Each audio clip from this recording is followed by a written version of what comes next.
Good morning. My name is Amber Bruner and I'm the Children First Early Years Coordinator.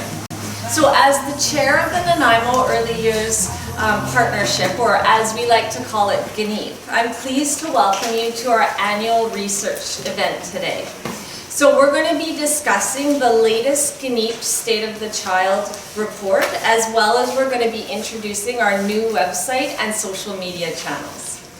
So I see in the audience here, we have MLA Doug Roudley from the Nanaimo North Cowichan riding.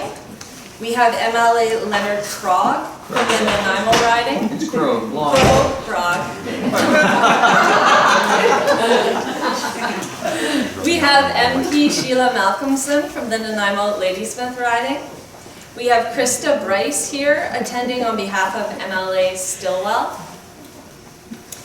We have Councillor, Lanceville Councillor Dot Neary, and we have Lanceville Councillor Mark Swain.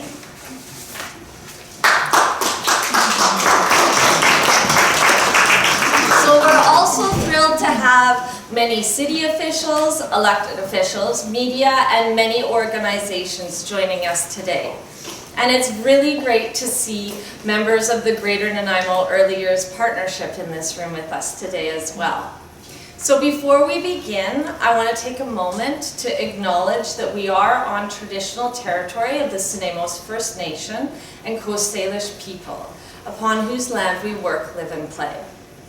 So at this time, I would like to introduce Elder Eleanor White from the Nanaimo First Nation to join me on stage to say a prayer and bless our event. Elder White.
Good morning. It is good to see you today. It is my pleasure and honor to warmly welcome each of you into our traditional Nanaimo First Nation territory.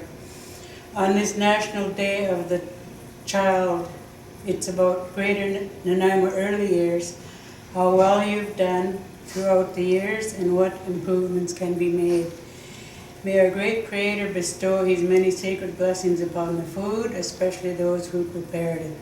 Enjoy your day. I commend you for this. And remain safe in all your journeys.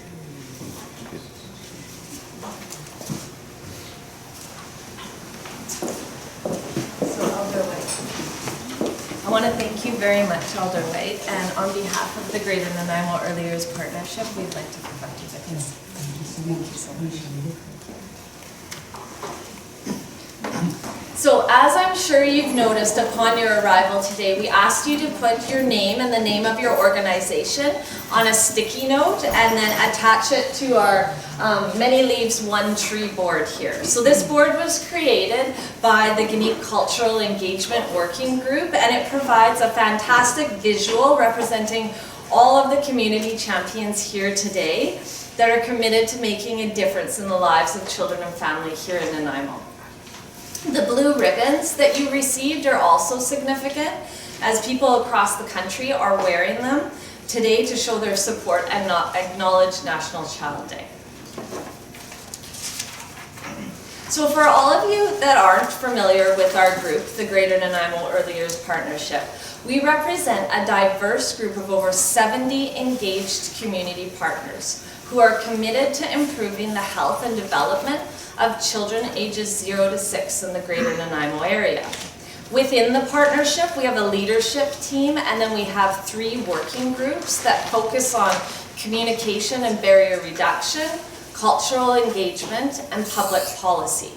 So our mission is to be a positive, evolving community table that collaborates to identify, strengthen, and support the optimal development of children and families with the goal of having children thriving and school ready. We support all families in the Greater Nanaimo area with an aim of creating a solid foundation that allows children to reach their full potential in regards to health and development in their early years. So at this time, I'll ask you to pull out your agenda so that we can quickly go through the format of today. So to start, we will be inviting John Horn and Pam McAdam, who are co-chairs of the Gniep Public Policy Working Group, to come up and to give us an introduction and a short history about the Gniep State of the Child report. And then we will have Dr. Paul Hasselback, who is a member of that group, take the stage to discuss the latest edition of the Gniep State of the Child report. We will have some time for questions and comments, and then following this presentation, I will be giving you a quick tour of our new website and social media channels. After that, we're going to pause for a 30-minute break, which will allow some networking and refreshments. Following that break, we will be hosting a World Cafe, where we will be splitting participants into groups to engage in some rich dialogue about the 4 sections of the Gniep State of the Child report. So our hope is that the discussion will will center, on exploring what can be done to affect positive change and how we can support the optimal development of children here in the Nanaimo area. So if you are interested in supporting the work of our partnership, please note that we are accepting donations, which will go towards funding future research initiatives and community events such as this one. So your donations can be added to the blue box over there if you choose to. So at this time, I would like to invite John and Pam to come take the stage.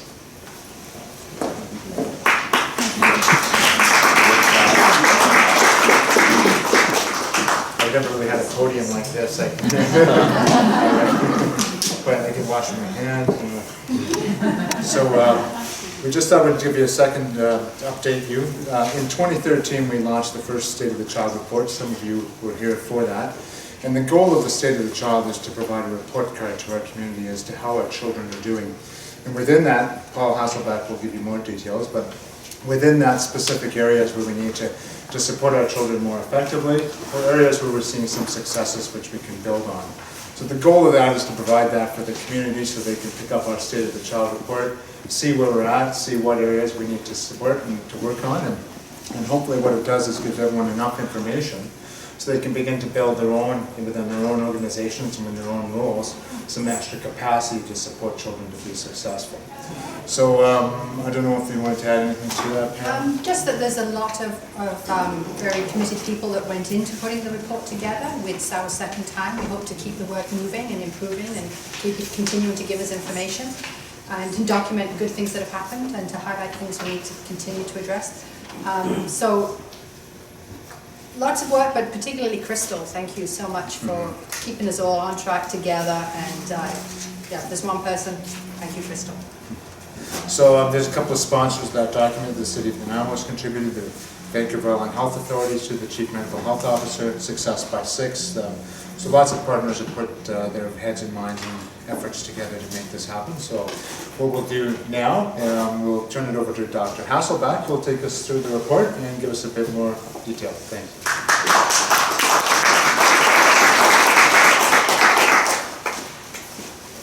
Good morning, everyone. Thanks very much. Children are our most precious resource. They are the holders of our hopes and dreams. They will be the inheritors of our community, and they will make the decisions on how well Nanaimo thrives into the future. They will be the source of the solutions to the problems that our generation has caused. Providing this future generation with the best possible opportunity to thrive is a collective priority. The presence today of such a wide range of distinguished guests and dignitaries and individuals who are committed to children is an attestation that we are all touched by the importance of children in our community. And we all in some way touch their chance to succeed. Today is the 26th anniversary of the UN Convention on the Rights of the Child and is celebrated as the National Child Day. So 2 years ago, the Greater Nanaimo Early Years Partnership, in conjunction with Lady Smith at the time, released the first State of the Child report for the area. That document attracted considerable attention on the challenges faced by children. Now in 2015, this richness of understanding is enhanced by some annual updates, as well as the 2011 census data and the 2011 to 13 wave of the Early Development Instrument. The report focuses on many areas that were covered in the 2013 report, showing where children are improving and where they're perhaps headed in the wrong direction. The indicators are based on both what is thought to be important and what is available. Special emphasis is placed upon reporting on the well-being and opportunity for Aboriginal children, a cultural group that is growing the most rapidly in our community. Within the cultural traditions of the Snuneymuxw and Stoneyes First Nations, on whose lands we are privileged to be sharing, special emphasis is placed on the role of everyone in the community to support the raising of all the community's children. Keeping our grandchildren's grandchildren central to our decision processes is a tenet that would serve all our community well. Emphasis in the report is also put on highlighting available services for children, such as library, parks, recreation, strong starts, and how parents can learn about these services. The geographic disparity that exists within our communities is introduced in the report and highlights how inequitably distributed community challenges are. The Greater Nanaimo area, including Lancefield, Stoneyes, and Snuneymuxw First Nations, the Cedar area, and Gabriel Island, encompasses some 107,000 residents, of which nearly 19% are children under the age of 18. One of the common themes are the economic challenges that our children are facing. Between 2006 and 2011, household income increased by 13.3%. Despite this improvement, food costs were up by 1/3, rental costs were 17% higher, housing prices went up over 5% in a single year. The proportion of families with less than $20,000 annual income doubled between 2006 and 2011 to 15.7%, and the proportion of all persons living in poverty increased by 50% to just under 20%. The average absolute lone parent family income actually decreased over that time. For average incomes to have increased while those with the most economic challenges, so not only reduced buying power, but often reduced income, could only occur with an expansion in the gap between richer and poorer in our community. And our community is probably no different than every other community. Despite these measures of increased economic stress, the proportion of children living in families on income assistance decreased. A measure more sensitive to policy choices than to actual need. More children are likely living in circumstances of inadequate housing, inadequate food, and are socially challenged. More families are spending greater than 30% of their income on housing, another measure of poverty.